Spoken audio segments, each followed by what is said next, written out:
Speaker sir, मंत्री जी ने काफी कुछ बताया, आर्थिक सहायता भी कर रहे हैं, उनके रख रखाव के लिए कर रहे हैं। और हरियाणा प्रदेश की 2 करोड़ 80 लाख जनता ने सर्वसम्मति से इसी महान सदन में गौ संवर्धन संरक्षण कानून बनाने का काम किया था। हम सभी गौ माता की रक्षा के लिए वचनबद्ध हैं। तो मंत्री जी, मैं आपको बताना चाहूंगा कि जो आप फंड देते हो गौशाला में, वो फंड पर्याप्त नहीं है। आर्थिक तौर पे गौशाला की स्थिति बड़ी पुअर है। वो मैनेजमेंट कमेटी दिसंबर से लेकर मार्च तक गौ कथा कराती है, हफ्ता 10 दिन की, ताकि कोई हमारे जैसे लोग जाएं या दूसरे लोग जाएं, कुछ चंदा दे, और उनको 10-15 लाख 20 लाख तक का सहारा होता है, उनको 1 साल निकलता है। और आपने जो बोर्ड बना रखा है उससे भी आता है। मेरा आपसे एक सुझाव है कि डी प्लान से प्रत्येक गौशाला को हर साल 5 लाख रुपए देने की आप घोषणा करें। डी प्लान से जो हमारी होती है उसमें प्रत्येक गौशाला को शेड के लिए बनाया जाए। ये बेसहारा पशुओं की समस्या गांव में कम है स्पीकर सर, क्योंकि प्रत्येक गांव में लगभग गौशाला बढ़ गई। मेरे फतेहाबाद जिले के भट्टू ब्लॉक एक ऐसा है, हरियाणा छोड़े पूरे भारत में एक सिंगल ब्लॉक है जिसके प्रत्येक गांव में गौशाला है। इतने गौ भक्त हैं, सारे उसको अच्छी तरीके से चलाते हैं, वहां पे नहीं। लेकिन ये समस्या शहरों में है।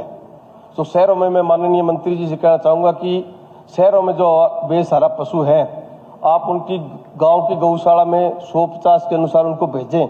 लेकिन भेजने के साथ साथ आप उनको 10-10 लाख रुपए ग्रांट देने का काम करें, ताकि मैनेजमेंट कमेटी के सदस्य उन पशुओं को लेने में आनाकानी ना करें, उनकी अच्छी तरीके से देखभाल करें।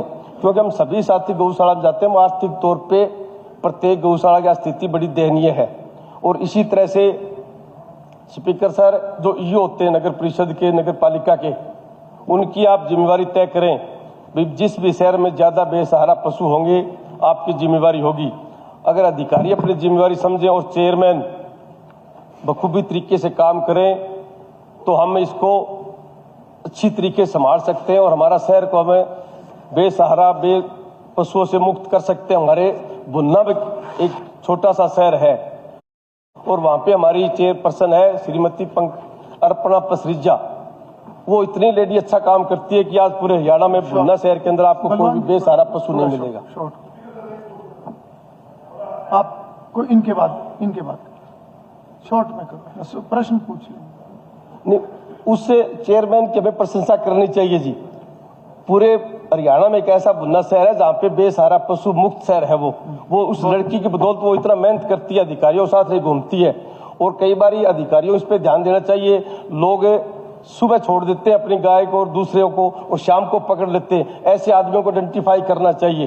भाई सुबह छोड़ दें, शाम को उनके घर जाते हैं, तो उनके ऊपर भी कोई न कोई कार्रवाई होनी चाहिए। धन्यवाद।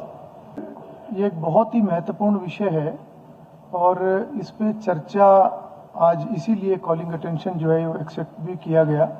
सरकार ने अपना पक्ष रखा, परंतु मुझे एक चीज बहुत अच्छी लगी जब माननीय सदस्य बलवान सिंह जी ने एक उदाहरण दिया कि हमारे प्रदेश के अंदर एक ऐसा प्रयास भी किया जा रहा है इस विषय के ऊपर कि वहां पर कोई भी इस प्रकार का बेसहारा पशु, कोई भी गोवंश हमें दिखाई नहीं देता।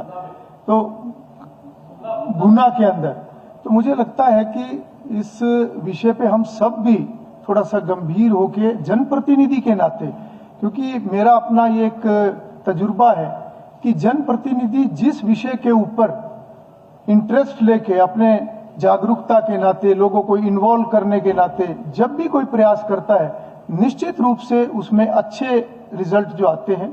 और ये एक ऐसा विषय है जो आस्था से जुड़ा हुआ विषय भी है और सेफ्टी से जुड़ा हुआ विषय भी है, क्योंकि विषय बंदरों का, कुत्तों का, वो भी एक आया है।